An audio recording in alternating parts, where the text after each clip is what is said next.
What's up, teammates? Man, it seems like everything really does have to happen to the Raiders. Like, we got to be involved in everything that sucks. Now, the Jets fired their head coach, and Derek Carr is hurt. So now, nobody knows exactly where Devontae is going to go. No one knows who's going to fight for him. We maybe Buffalo's in there.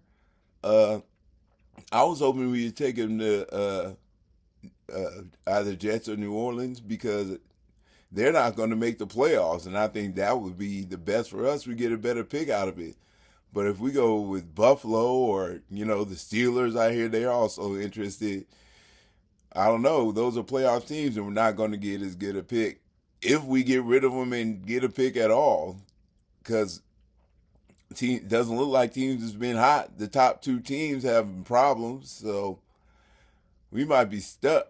Hopefully not. We'll find they somebody has to want him bad enough to give us something because he is Devontae Adams, but he's a pastor right now. We don't need him on the team. We definitely need to get rid of him, and hopefully somebody else is there because that sucks that both teams that want him the most are just falling apart, messing us up by having them fall apart.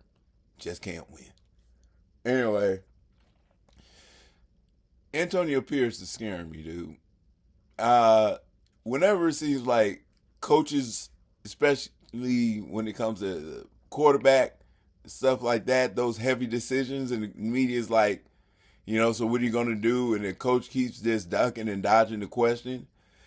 That, in my mind, usually means that he's trying to go the route that the general public doesn't want to go.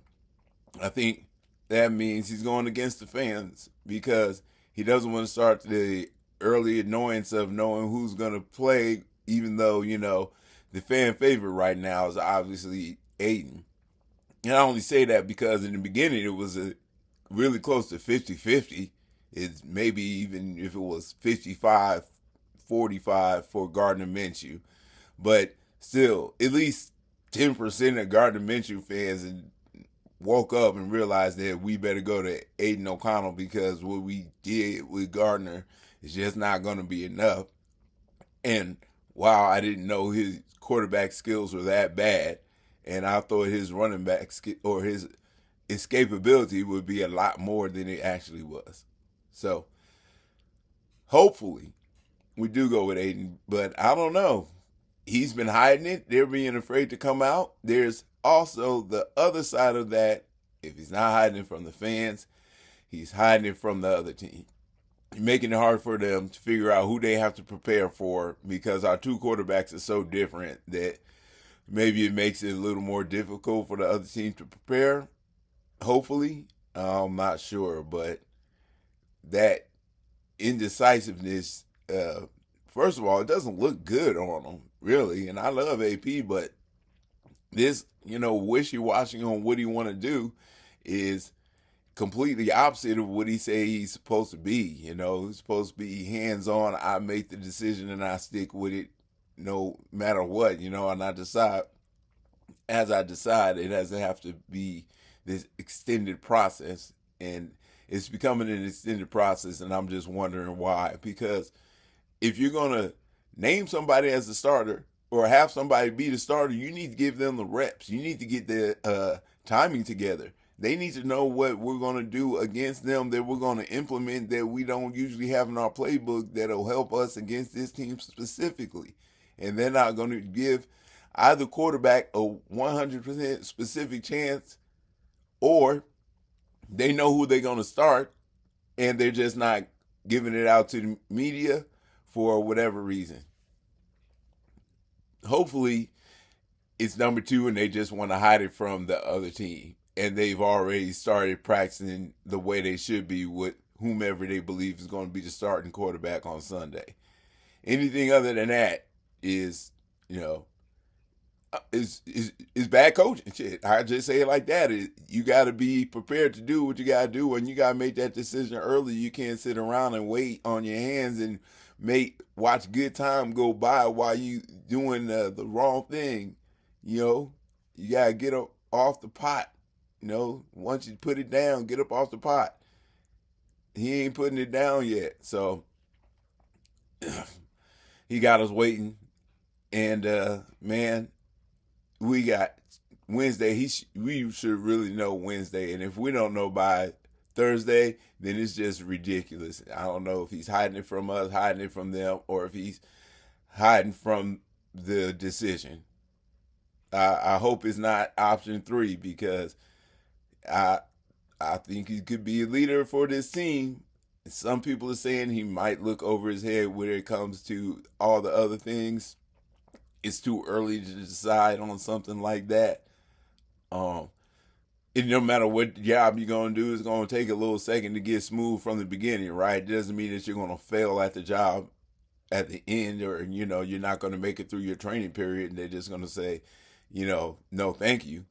It's nothing like that, not at all. Currently, I still believe that Antonio Pierce is a staple in the organization, no matter how this season goes. But I believe with the turn over to Aiden, things should turn up. At least if we can go, he was over 500 under Antonio Pierce last year. So let's say he goes over 500 this year. If he can go 600 in the last, what do we got? 12 games, 13 games left, five, yeah. If he goes, 60% is the last 13 games. That's what that would be 7-6, I guess. Yeah, something like that. And then we end up what 9-8. Yeah, 9 wins, 8 losses. Yeah. So if he can replicate what he did last year, we'll have a winning record. If he can do a little bit better, we'll be 10-7 and looking at the playoffs. So, no, I did the math with 18. Anyway, if you go 60% winning percentage like he did last season under Antonio Pierce, then the same thing should carry over. We'll either get 9 to 10 wins. We can make the playoffs with that. Aiden can save the season. Only if they make their decision and make it right now and make the right decision. We'll see what happens. Hopefully, sooner than later. That means they knew sooner than later. Or if they really just, let it linger and hang down, it's just because they're trying to hide it from the other team. I hope anyway. So we'll see how that goes. I mean, and once we get that solved, we gotta solve the defense. Or you know what? We don't really have to solve the defense. It's the fans that need to solve the fact that the defense is not doing well. You know, last game, if you really look at it, the defense only gave up 3 points in the first half. I mean, they gave up the field goal that they legitimately got. Then the next points was the pick six, and then they got another field goal at the end going into the half. But we did a turnover on downs on the 40-yard line, basically gave them 3 points, and they missed, and they still gave it to them. So if you really look at what the offense did without being handcuffed by a bad, or what the defense did without being handcuffed by a bad offense, when they were given a large enough field to defend, they were able to hunker down to defend that field. The later we got in the game, the more the turnovers got closer to the team's end zone. They had less ground to defend, and they would wear them down. It was halfway through the third quarter. We had no momentum going.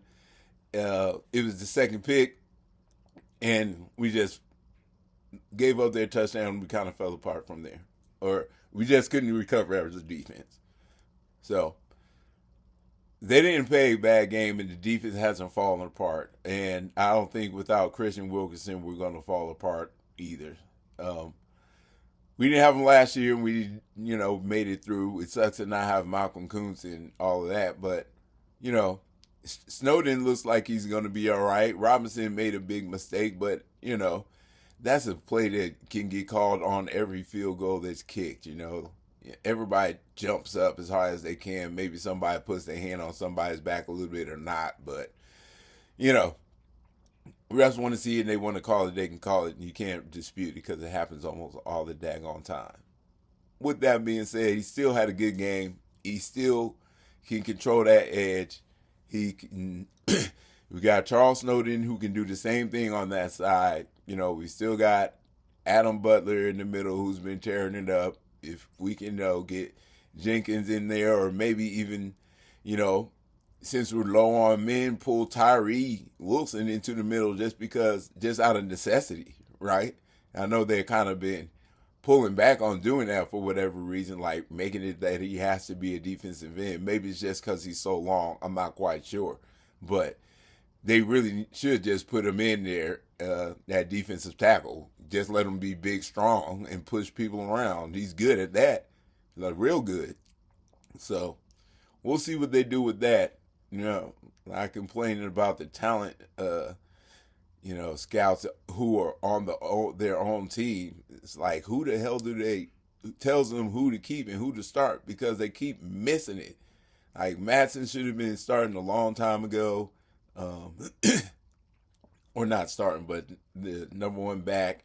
We should have never almost got rid of Charles Snowden. There's other places and people that, we shouldn't have put Gardner Minshew in, right? So I don't know who the hell is deciding that whomever is supposed to start starts, but you need to reanalyze that. I think they're like trying to stick to who they had starting last year, just to stay true to form of what they had and be loyal to the player and give them that opportunity to excel in the situation that they, made for them during the offseason. But it's done with that, and I hope they still go back to Matson, because that also is a thing. The running game went pretty well when you look at the play-by-play. If you looked at that episode, you see that the running game went well until the second half when they started stacking it hard, and because Minshew couldn't get the ball downfield. So I think given our defense and our running is directly related to our offensive performance. With that being said, we should have a new chance at a new offense this week with Aiden O'Connell coming in. If Gardner Minshew starts again, in my mind, I think that means we're tanking the season. Like, seriously. If they're going to go with a quarterback who's lost them 2 games in a row, who's been losing games, who's had more interceptions than touchdowns, and more interceptions than games played. I'm saying that kind of off the top of my head. I'm not exactly sure about that. I know Minshew has 4. I can't necessarily say 5 interceptions, but it's close. Anyway, they better go. They really need to go with Aiden, and if they don't, I'll believe that it's just a really big mistake. So, with that being said, you can't win them all. The clouds get dark. When you're looking for the bright side, come to the silver lining. Guru out.